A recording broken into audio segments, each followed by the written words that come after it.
सभी पत्रकार बंधुओं को नमस्कार। एक बहुत ही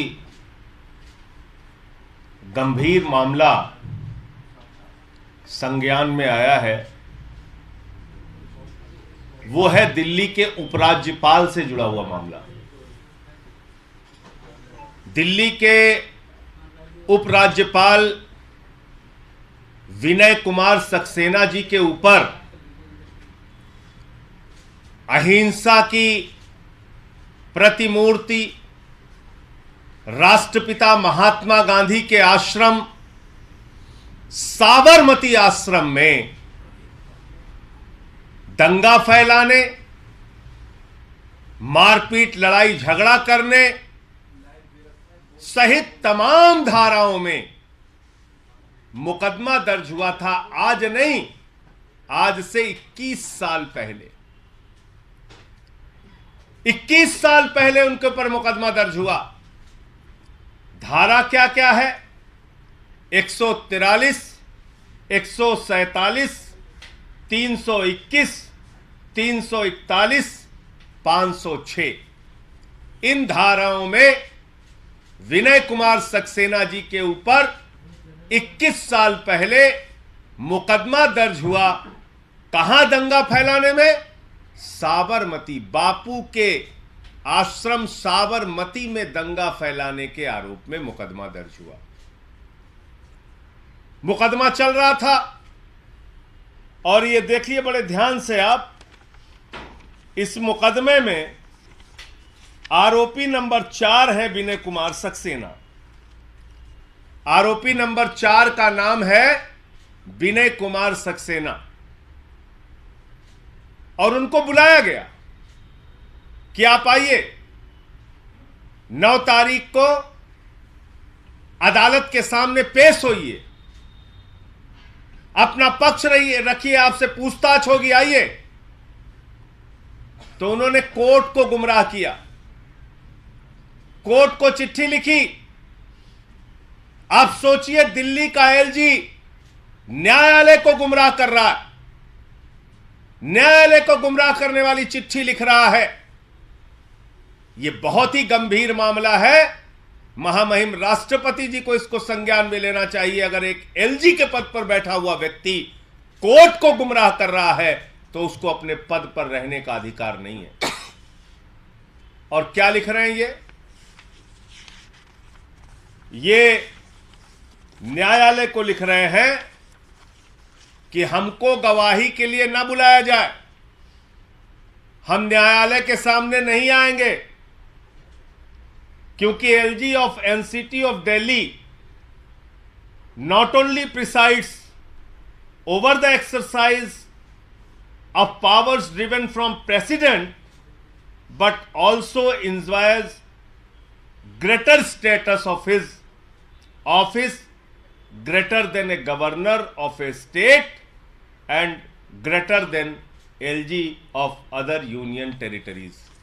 ये लिख रहे हैं न्यायालय को कि इनका ओहदा, इनका पद दूसरे राज्यों के राज्यपाल से भी बड़ा है और दूसरे यूनियन टेरिटरीज के एलजी से भी बड़ा है। तो मैं तो कह रहा हूं प्रधानमंत्री जी, आपके पद के लिए खतरा पैदा हो गया। मैं तो अब तक सुनता था राष्ट्रपति का पद, उपराष्ट्रपति का पद और प्रधानमंत्री का पद। ये कह रहे हैं हम ठीक राष्ट्रपति के नीचे हैं। तो विनय कुमार सक्सेना कह रहे हैं कि एक राष्ट्रपति का पद है, उसके बाद वरिष्ठ उपराष्ट्रपति का पद है विनय कुमार सक्सेना का, उसके बाद उपराष्ट्रपति का पद है और तब प्रधानमंत्री का पद है। ये बताइए, मैं नहीं कह रहा हूं, ये दिल्ली के एलजी महोदय कह रहे हैं और कह रहे हैं कि हमको छूट दी जाए, हमको छूट दी जाए। हम एलजी हैं, हम गवर्नर से बड़े हैं, हम राष्ट्रपति से थोड़ा नीचे हैं, हमको छूट दी जाए, हम न्यायालय में नहीं आएंगे। क्यों एलजी साहब, आप क्यों नहीं जाओगे? गुनाह करोगे आप, अपराध करोगे आप, धाराएं लिखी जाएंगी आपके खिलाफ। इकट्ठा होकर दंगे भड़काने का काम करोगे आप, और जब मुकदमा चलेगा तो न्यायालय के सामने पेश भी नहीं होगे। अरे भाई, आप किस गलतफहमी में हैं? अगर आपको न्यायालय में बुलाने की छूट होती कि भाई इनको न्यायालय में नहीं बुलाया जा सकता, तो क्या न्यायालय में बैठे हुए न्यायाधीश को यह बात नहीं पता? अगर न्यायालय का न्यायाधीश आपको सम्मन कर रहा है, क्या उसको संविधान के बारे में, कानून के बारे में नहीं पता? आप एलजी है महोदय, आप गवर्नर नहीं, आप लेफ्टिनेंट गवर्नर हैं, जिसको कहा जाता है पिछल्लू गवर्नर। आप पिछल्लू गवर्नर हैं, आप गवर्नर नहीं हैं। आपको पता नहीं कैसे आप राजभवन में रहते हैं, आपको लगता है आप राजा हो गए। आप पूरे पूरे गवर्नर भी नहीं है, आप पिछल्लू गवर्नर हैं, पिछल्लू गवर्नर। और आप कह रहे हैं कि आप गवर्नर से भी ऊंचे हैं और राष्ट्रपति से नीचे हैं और दूसरे यूनियन टेरिटरीज के एलजी से भी ऊपर हैं। पता नहीं क्या क्या लिख रहे हैं और आप न्यायालय को गुमराह कर रहे हैं। तो इसलिए मैं महामहिम राष्ट्रपति जी से अपील करूंगा, क्योंकि प्रधानमंत्री जी से अपील करना बेकार है। वो ऐसे ही लोगों को जिनके विरुद्ध अहिंसा के संत बापू के आश्रम में दंगा भड़काने का आरोप हो, ऐसे लोगों को तो एलजी बनाते हैं, तो प्रधानमंत्री जी क्या करेंगे? लेकिन राष्ट्रपति जी को जरूर इस बात का संज्ञान लेना चाहिए कि न्यायालय को कैसे एक व्यक्ति ने गुमराह करके, एलजी ने गुमराह करके, और 9 तारीख को अपनी पेशी से बचने के लिए ये झूठी चिट्ठी न्यायालय को लिखी है। इनको निर्देश दिया जाना चाहिए कि 9 मार्च को न्यायालय के सामने इन तमाम धाराओं में जो मुकदमे लिखे गए हैं, अपना पक्ष रखने के लिए, अपनी पूछताछ करवाने के लिए एलजी महोदय न्यायालय में जरूर जाएं। यह बात राष्ट्रपति को सुनिश्चित करनी चाहिए। और ये वही एलजी है, याद रखिएगा, भूलिएगा नहीं। ये वही एलजी है जो अभी कुछ दिन पहले कह रहे थे कि प्रिसाइडिंग ऑफिसर एमसीडी में मुकेश गोयल को इसलिए नहीं बनाया जा सकता क्योंकि उनके खिलाफ एफआईआर दर्ज है। अब बताओ, तुम्हारे खिलाफ तो कई मामलों में एफआईआर दर्ज है, तो तुम एलजी कैसे रह सकते हो दिल्ली के? जब एक प्रिसाइडिंग ऑफिसर नहीं बन सकता एफआईआर होने के मामले में, आपको तो न्यायालय ने सम्मन कर लिया। आपको तो तत्काल अपने पद से इस्तीफा दे देना चाहिए। आप क्यों बैठे हुए हैं एलजी के पद पे और झूठ बोल रहे हैं न्यायालय से कि आप गवर्नर से बड़े हैं? अरे भैया, आप पिछल्लू गवर्नर हैं, आप गवर्नर से बड़े हैं कह रहे हैं, तो आप वरिष्ठ उपराष्ट्रपति हैं भारत के। कौन सा पद है भाई आपका? तो ये सवाल है। मैं महामहिम राष्ट्रपति जी से मांग करूंगा कि इस पूरे मामले का संज्ञान लें और उनको निर्देश जारी करें कि 9 मार्च को न्यायालय की प्रक्रिया में विनय कुमार सक्सेना एलजी हाजिर हों, शामिल हों। इनके खिलाफ कई धाराओं में, गंभीर धाराओं में मुकदमे दर्ज हैं।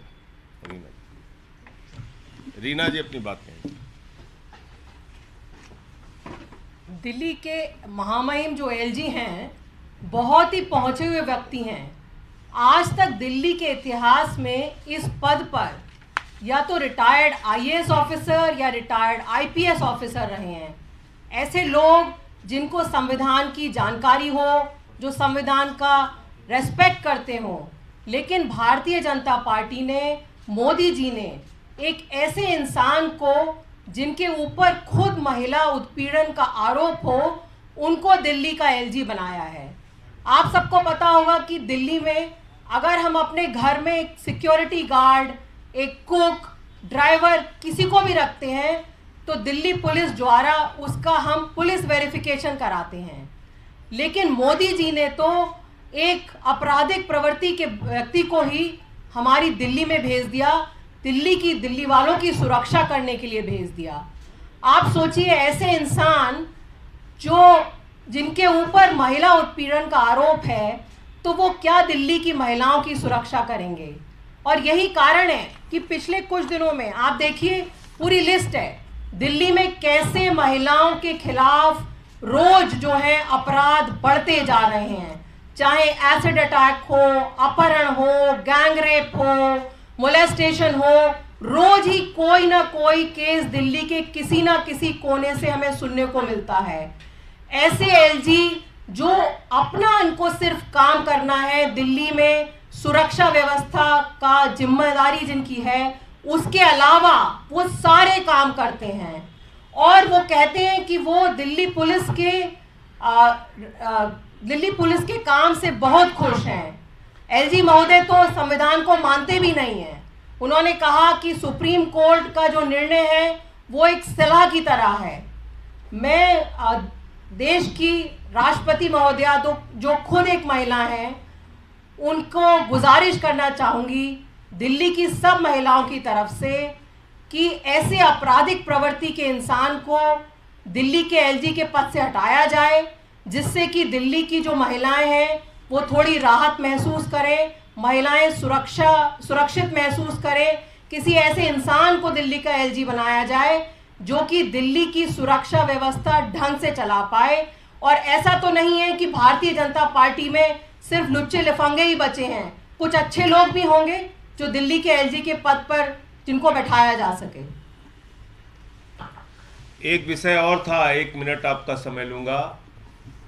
आप लोगों ने पिछले दिनों एक दृश्य देखा होगा कि कर्नाटक के एक बीजेपी के विधायक के बेटे के घर पे करोड़ों रुपए बरामद हुए, नोटों की गड्डियां बरामद हुई, उसके टीवी पे विजुअल्स चले और आप देखिए कि आज ये पता चल रहा है कि उसको जमानत मिल गई।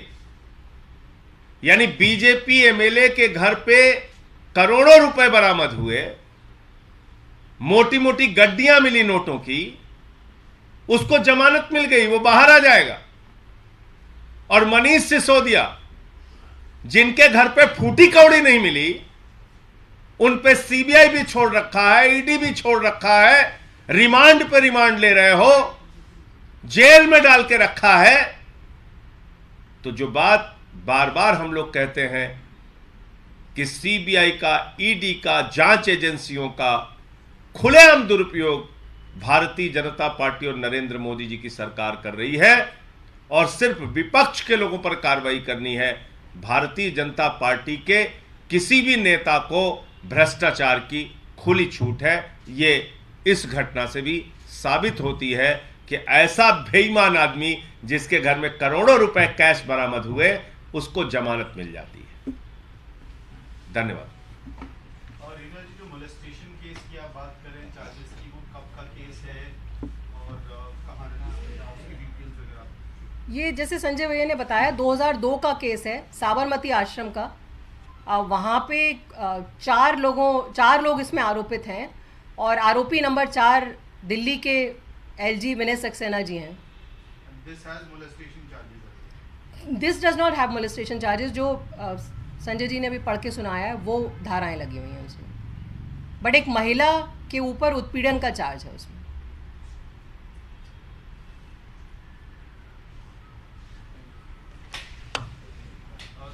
एक सवाल है, राहुल गांधी के बयान पे अभी विवाद चल रहा है। उन्होंने कहा है कि आरएसएस एक फासिस्ट ऑर्गेनाइजेशन के तौर पे काम करती है और सत्ता को भी भारत में ओवरराइड कर लिया है आरएसएस ने, बहुत डेंजरस सिचुएशन। देखिए, ऐसा है कि उन फासिस्ट ताकतों के साथ कांग्रेस पार्टी समय समय पे गलबहियां करती हुई नजर आती है। जब मेयर का चुनाव हो रहा है चंडीगढ़ में, तो फासिस्ट ताकतों के साथ खड़े हैं। जब मेयर का चुनाव हो रहा है दिल्ली में, तो फासिस्ट ताकतों के साथ खड़े हैं। जब भारतीय जनता पार्टी के खिलाफ बोलने और खड़े होने की जरूरत है, तो मनीष सिसोदिया का विरोध कर रहे हैं। तो कांग्रेस पार्टी के बयानों में, उनके नेताओं के बयानों में एक गंभीर विरोधाभास है। मैं समझता हूं पहले उनको अपने अंदर एक क्लियरिटी लानी चाहिए कि वो भाजपा से सिर्फ दिखावे के लिए बोलते और लड़ते हैं या वास्तव में उनको भाजपा के खिलाफ लड़ना है? संजय जी, ऐसा जो है कि कांग्रेस ने भी कहा था कि अपनी कॉन्फ्रेंस में कि जब सोनिया जी और इनसे जो है राहुल जी से पूछताछ के लिए, तब आम आदमी पार्टी ने कोई फेवर नहीं किया था कांग्रेस का। नहीं तो क्या किया था बताइए आप? हमने प्रदर्शन किया था कि राहुल गांधी सोनिया गांधी को फांसी पर चढ़ा दो, ऐसा तो नहीं कहा था। क्या कहा था बताइए? मैं कहता हूं उस बहस को छोड़ दीजिए आप। राजनीतिक रूप से दो तस्वीर मैंने सामने रखी, अभी पिछले दिनों की घटना है। चंडीगढ़ में मेयर का चुनाव होता है, बीजेपी कांग्रेस एक साथ। दिल्ली में मेयर का चुनाव होता है, बीजेपी कांग्रेस एक साथ,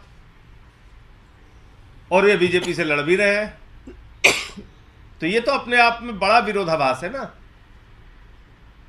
जांच एजेंसियों का जो दुरुपयोग हो रहा है, इसके खिलाफ आपको एक मत एक राय रखनी चाहिए। ऐसा तो नहीं कि मनीष सिसोदिया के खिलाफ कार्रवाई होगी तो आप लड्डू बांटेंगे, जश्न मनाएंगे, और आपके खिलाफ कार्रवाई होगी तो आप कह रहे हैं उत्पीड़न हो रहा है। तो यह विरोधाभास है।